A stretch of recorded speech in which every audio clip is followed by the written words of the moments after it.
All right, man. So, as a lot of you guys know, if you're new here, if you're new to my videos, my name's Quincy, by the way. And I do videos on my main channel, mainly on the Cleveland Browns. I do a little bit of AFC North, but I mainly do the Cleveland Browns because I am a Browns fan.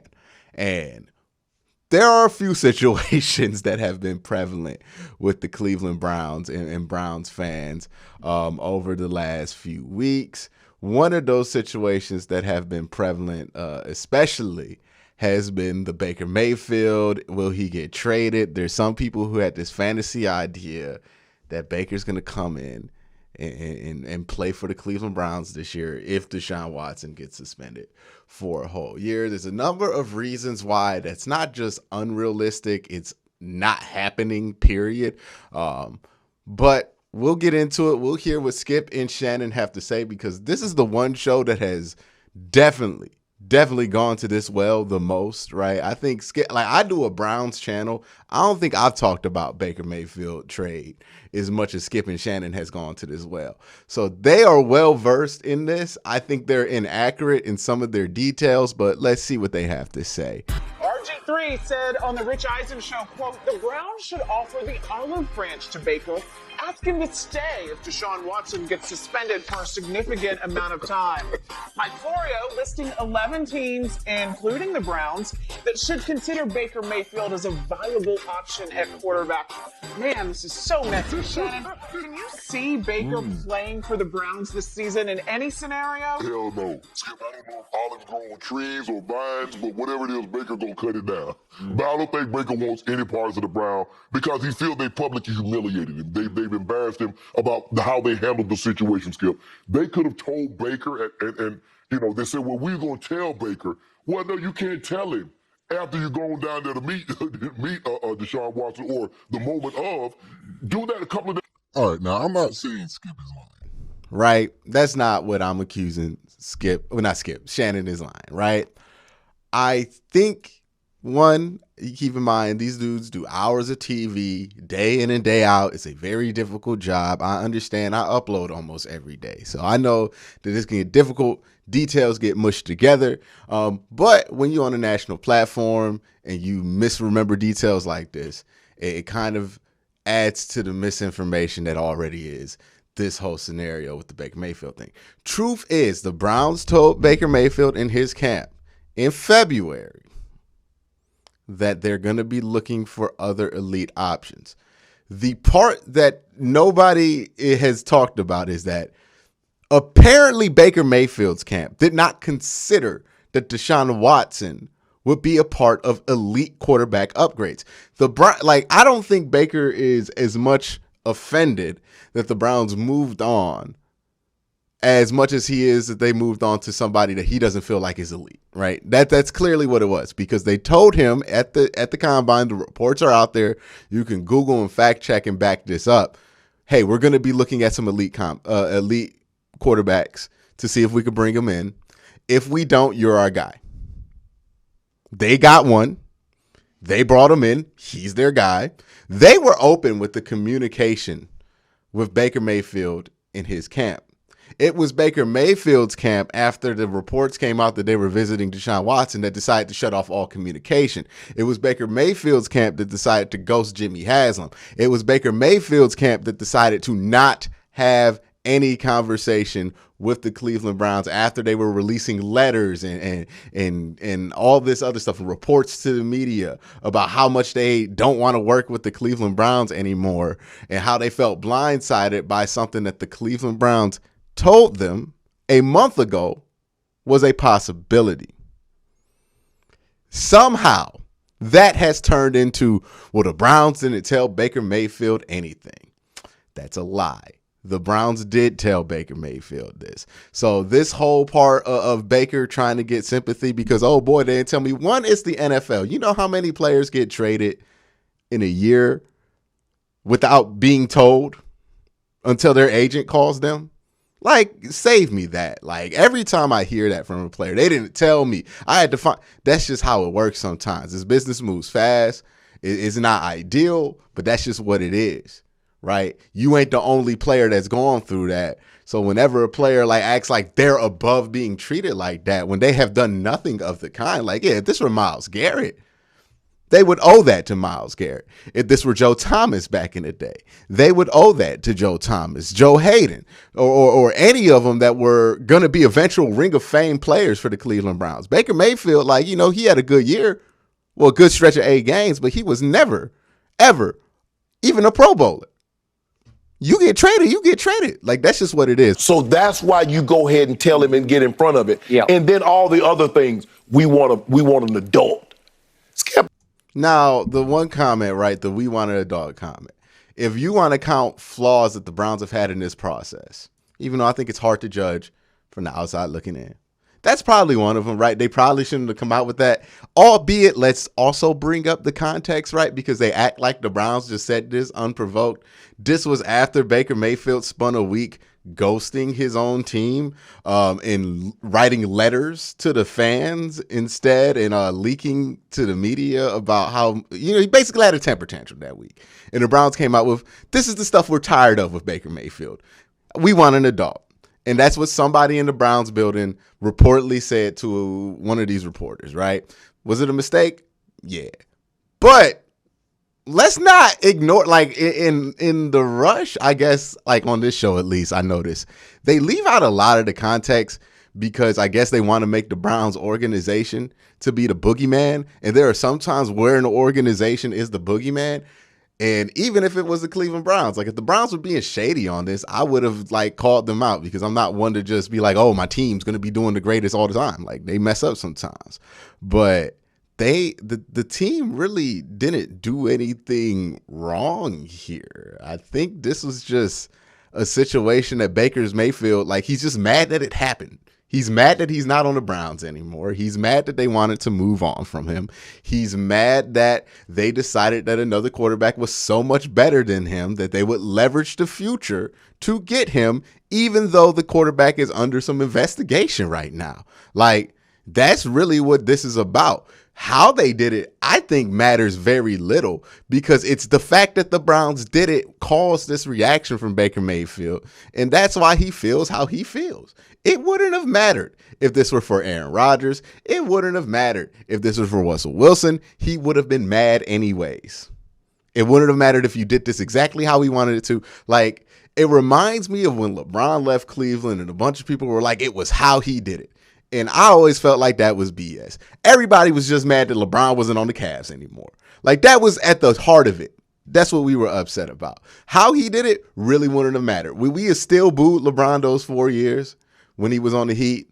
If he came back to the Q, if he wrote a nice letter and told us he would leave before he did the Boys and Girls Club special, no, we would have still booed him. Like, it's because he left. That's the problem.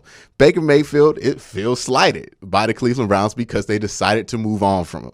Everything else that gets discussed in it is supplementary, but it's not even near the root cause of the problem. That's why he's mad. Did they not think Baker heard that? Did they not think Baker read that? I don't think Baker wants any parts of this. He doesn't want to do anything that would help the Cleveland Browns. Because he can't help himself, Skip, because guess why? I'm going to get $19 million no matter what y'all do. Y'all can trade me, y'all can cut me, but I'm going to pocket $19 million this year. So I don't see a situation where Baker is back. Now, we don't know how the length of time. I mean, you hear varying stories that the NFL didn't provide the judge with any more corroborating evidence. All right, before they get into all of that, one quick point I want to add in is a lot of this is being discussed as if the Browns want Baker Mayfield back. And I don't think the Browns really want Baker back. They've made no attempt to mend fences with him after he went ghost and threw the temper tantrum when he found out the Browns were looking at going for Deshaun Watson. Like, they have made no real attempt at making amends with him. They're not reaching out to him. Like, I know we talk about this from the athlete's perspective a lot. And look, Baker Mayfield probably don't want to play for the Cleveland Browns. I would almost like guarantee that. But I think even more so, the Browns don't want to go back to Baker Mayfield. And they've made that very clear that they don't want to go back to Baker Mayfield. So if that's the case, what Baker wants off this situation ultimately is irrelevant. So the way that they're framing this conversation is kind of weird, because they're framing it as if, what would the Browns have to do to get Baker Mayfield to play for the Cleveland Browns again?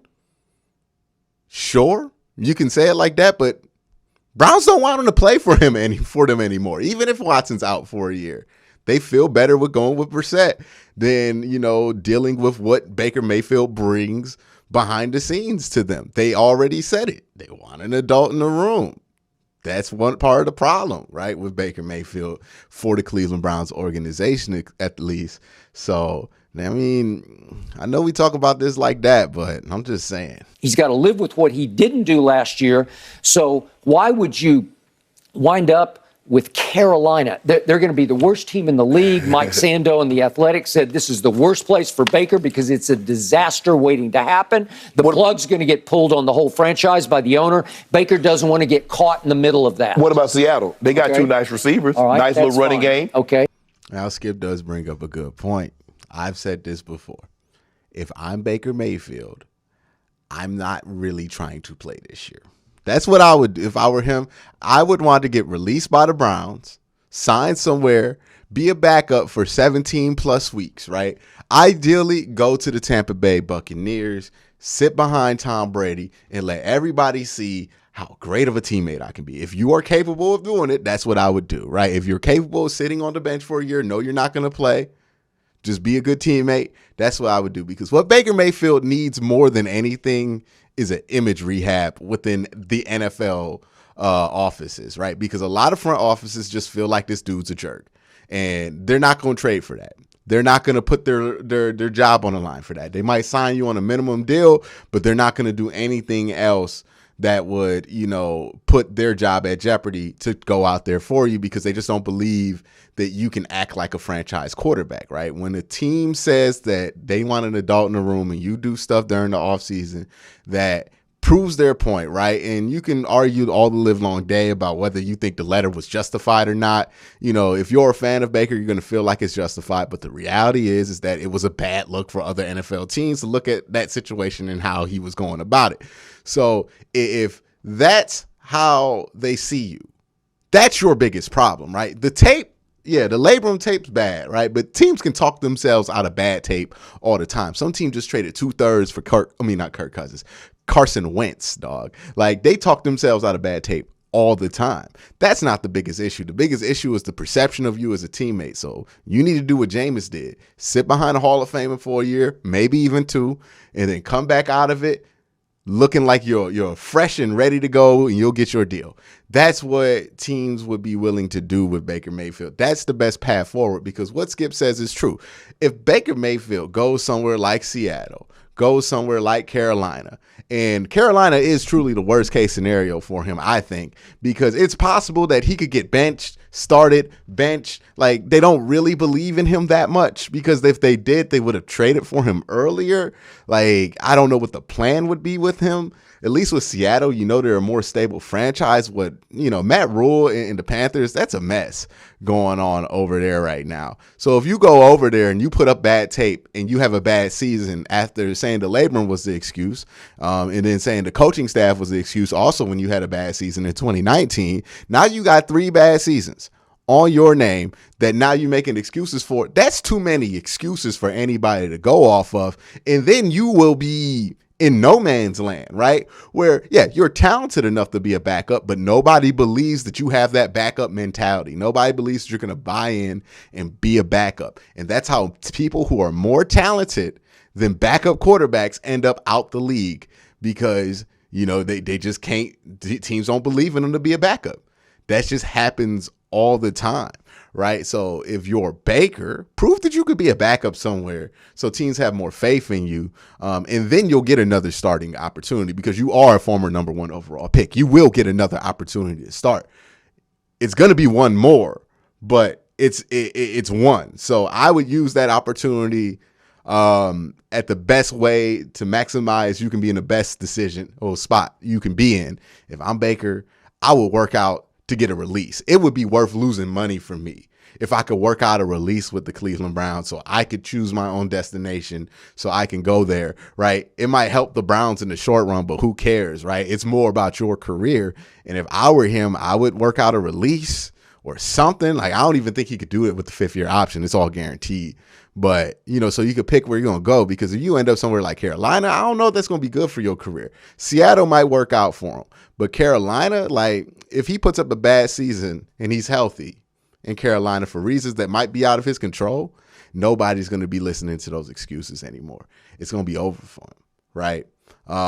So that's what my advice would be to Baker, is like, hey, man, it might be better for you to get released so you can be a backup somewhere than if you started this year. I know it's a hard pill to swallow, but I think that's absolutely the truth with this situation. That's really all I had to say about this whole situation. I've said a lot, but, look, I know Baker's not going to be on the Browns. I know Baker has had a terrible season last year. I do wish the best for him wherever he goes. Like, I don't wish ill on the guy. I know people think that I hate Baker Mayfield so because I didn't want the Browns to continue with him at the quarterback position, because I felt like, he held him back a little bit. But that's my thoughts on that situation. Hopefully he gets traded soon or released or can move on to his next chapter, because I think we're all just waiting for that next chapter in this Baker Mayfield story and in the Cleveland Browns story. So we'll see what happens in the next few weeks before camp. But thank y'all for watching. Y'all have a great day. Have a good night.